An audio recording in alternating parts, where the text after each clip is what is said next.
Hello friends, అందరికీ నమస్కారం. ఈరోజు మన ఛానల్లో ఒక కొత్త వెరైటీ టిఫిన్ లేదు స్నాక్ ఐటమ్ చూడబోతున్నాం. అదే పిజ్జా పరోటా. ఓవెన్ అక్కర్లేదు, పిజ్జా బేస్ కూడా అక్కర్లేదు. ఇంట్లో ఉన్న గోధుమ పిండితోనే పిజ్జా టేస్ట్తో పరోటా ఎలా చేయాలో ఈ వీడియోలో చూసేద్దాం. ఇంకెందుకు లేటు, మన ప్రాసెస్లోకి వెళ్ళిపోదాం.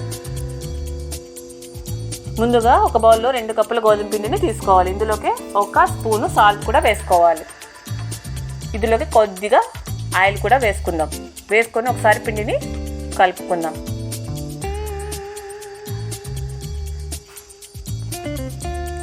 కొద్దిగా వాటర్ పోస్తూ మనం చపాతీ పిండిలాగా సాఫ్ట్గా కలుపుకోవాలి.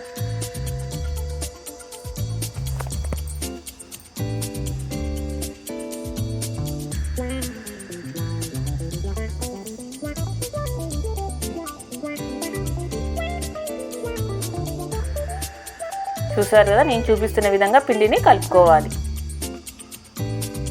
ఇప్పుడు కొంచెం పైన మనము ఆయిల్ వేసుకుందాం. ఆయిల్ వేసుకున్న తర్వాత పిండిని ఇంకొకసారి మంచిగా మర్దన చేద్దాం.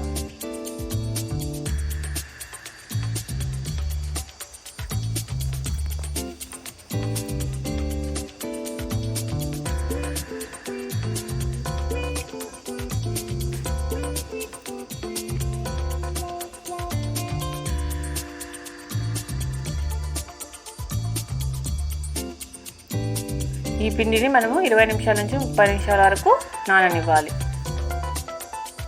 చూసారు కదా, పిండి కూడా నానిపోయింది. ఇప్పుడు ఒకసారి మళ్ళీ కలుపుకుందాం.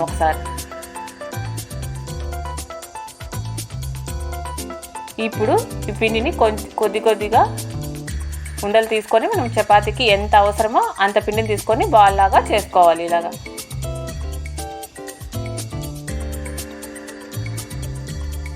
చూసారుగా, నేను చూపిస్తున్న విధంగా తీసుకోవాలి. ఇప్పుడు మనము పొడిపిండి చల్లుకొని చపాతీని ఒత్తుకోవాలి. ఎక్కువ పల్చగా ఒత్తకూడదు, మీడియం సైజులోనే ఒత్తుకోవాలి చపాతీని.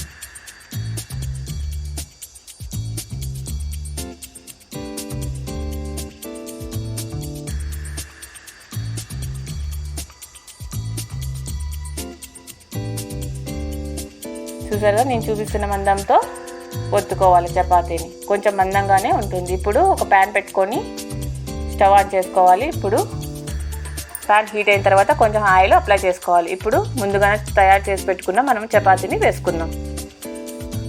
ఇప్పుడు 2 సైడ్లు మనము లైట్గా కాల్చుకోవాలి ఆయిల్ వేస్తూ.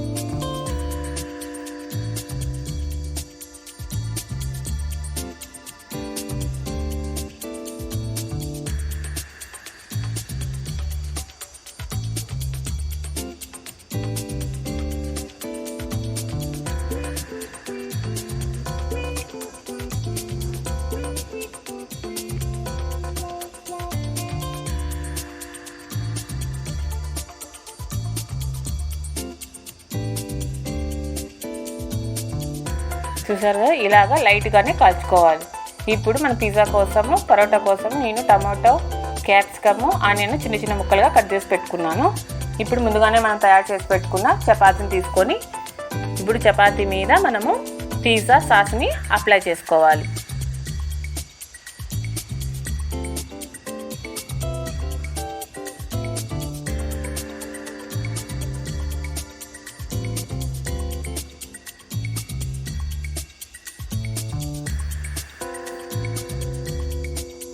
ఇప్పుడు వెజిటేబుల్స్ వేసుకుందాం. ముందుగా మనము ఆనియన్స్ వేసేసుకుందాం.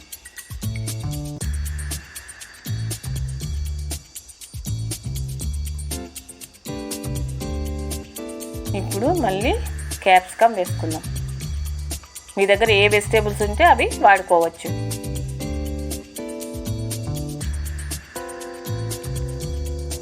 ఇప్పుడు టమాటో కూడా వేసేసుకుందాం.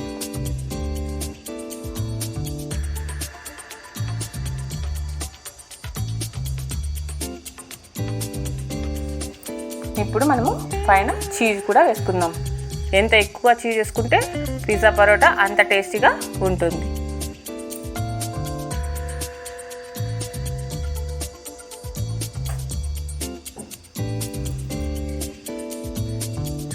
ఇప్పుడు ఫైనల్గా కొంచెం మిరియాల పొడి కూడా వేసుకుందాం.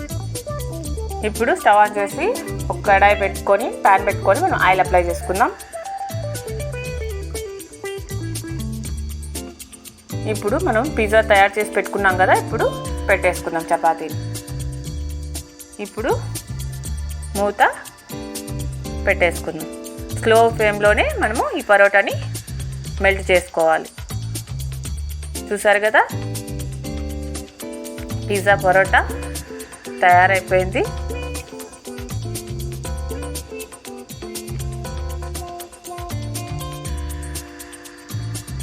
ఇప్పుడు వేరే ప్లేట్లోకి ట్రాన్స్ఫర్ చేసేసుకుందాం. అంతే అండి, పిజ్జా పరోటా తయారైపోయింది. మీరు ట్రై చేసి ఎలా వచ్చిందో నాకు కామెంట్ చేయండి, షేర్ చేయండి, సబ్స్క్రైబ్ కూడా చేసుకోండి. Okay, bye bye.